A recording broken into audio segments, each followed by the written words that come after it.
Alaykum. Avtoprog.uz kanali kuzatuvchilari. Hop, bugun Avtoprog.uz editor programmamizni kalit orqali ishlaydigan qildik.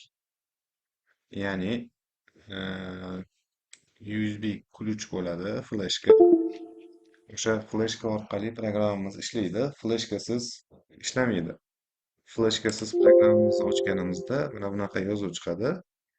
Hop, Avtoprog.uz editor programmasi o'sha himoyalangan kalit bilan ishlaydi. Himoyalangan kalitni kompyuterga ulang yoki kalit olish uchun quyidagi nomer yoki pochtaga murojaat qiling deb yozuv chiqyapti bu yerda. Qisqacha aytganda. Xo'p. Endi kalitimizni ulaymiz. Uladim. Hop, endi programmamizni ochamiz.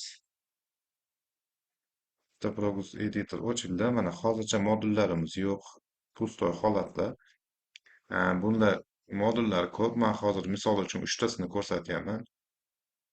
Birinchi modul sotib olish uchun Uznayt ID degan joyi bor. Mana bu yerga bossak, kalit nomeri aniqlaydi va ko'chirib oladi. Buni menga jo'natsanglar, mana bu nomer bo'ladi. Shu nomer orqali aktivatsiya qilib berishi mumkin bo'ladi kelajakda. Xuddi mana bunaqa kod beraman. Shu kod orqali aktivatsiya bo'ladi. Xo'p, endi programmamizni ochamiz. Aktivatsiya bo'lgan qilish uchun mana aktivatsiyadan kelgan nomerni olasizlar. Telegramdanmi, boshqa joydanmi kelgan nomerni ko'chirib olasizlar va programmani ochib, fayl degan joyga kelib, aktivatsiya degan joyini bossak, mana okno aktivatsiya ochiladi. Bu yerga aktivatsiya kodi kiritamiz va aktiviruет qilamiz. Modul успешно активирован deyapti. OK qilamiz. Endi o'zgartirish kiritish uchun programmani yopib qaytadan ochishimiz kerak deyapti. Modul qo'shilishi uchun, ya'ni yes qilamiz. Programmamiz перезагрузка bo'ladi. Mana modul qo'shildi. Xo'p, modulimiz imkoniyatlarini bitta ko'rsatib o'tib ketaman. Xo'p, modulimizda maska qilish mumkin bo'ladi ошибкаlarni. Xo'p, keyin zajganalari surish mumkin bo'ladi benzin tomoniga. -40 gaz tomonga, 120 gaz tomonga. Xohlagan zajganga qo'yish mumkin. И mana bu yerda gaz pedalida чувствительностьni ko'tarib tushirish mumkin bo'ladi. Masalan, 10 gradusga ko'taramiz. Xo'p. Plus mana +5 yoki -10 shunaqa qilinadi. Xo'p, bu yerda suv bor mana. Suv rejimlarini ishlatish mumkin. Bunda hozir 1 va 2 bir xil ishlaydi rejimlari. 93 ga masalan tushiradiganlar bor. 93 ga tushirib, bunisini 96 ga tushirib qo'ysa bo'ladi. Saqlanib qilsak, programma joyini ko'rsatsak, saqlanib qiladi. Xo'p, bu M60 bo'yicha. Endi K5 Kia K5, keyin Kia Sorento, Hyundai Sonata, ya'ni Sim2K moduli bo'yicha kelgan mashinalari mana shu modul orqali qilsa bo'ladi. Bu modul nimada yo'q? Chiptuning Pro'da yo'q. Bu modul hop, mana buni ham перезагрузка aktivatsiya qildim. Перезагрузка beramiz.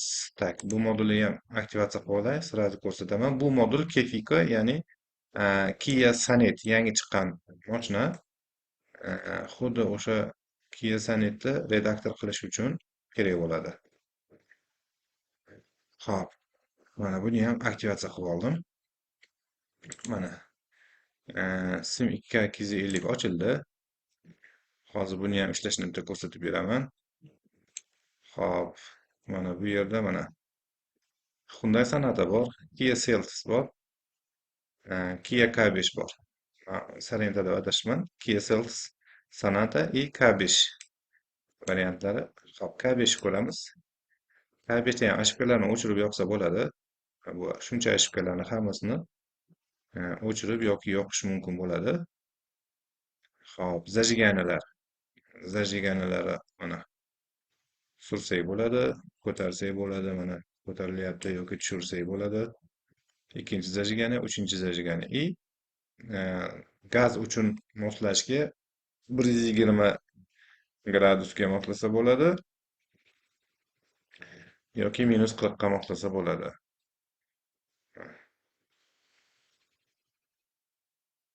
Yoki mana 10 gradusga teng qilib qo'ysak, mana 10 bo'ladi. Buni ham saqlanib qilsak, xuddi shu holatda saqlanib bo'ladi. Keyin yozaveramiz. Hop, men hozir saqlanib qilmayman. Endi Kifika bu nimaniki? Kia Sonet yangi chiqayotgan, hozir 2025, 2024 Kia Sonetlar uchun model. Hozir buni ham ko'rsatib o'tib ketaman. Hop, bunda ham ошибкаlarni o'chirib yoqish mumkin bo'ladi. Zajganlari mana o'zgartirsak bo'ladi. И gaz tomonda ham mana gaz pedal чувствительностьni ko'tarib tushirsa bo'ladi.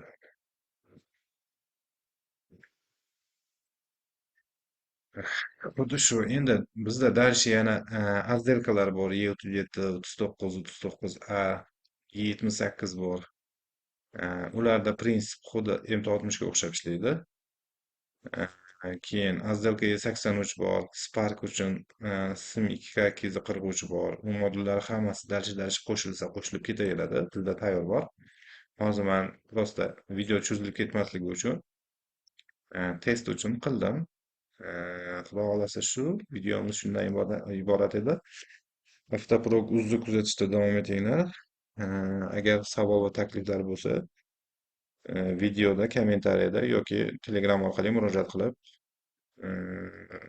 bersanglar bo'ladi. Savolinglar bo'lsa, sog' bo'linglar, salomat bo'linglar.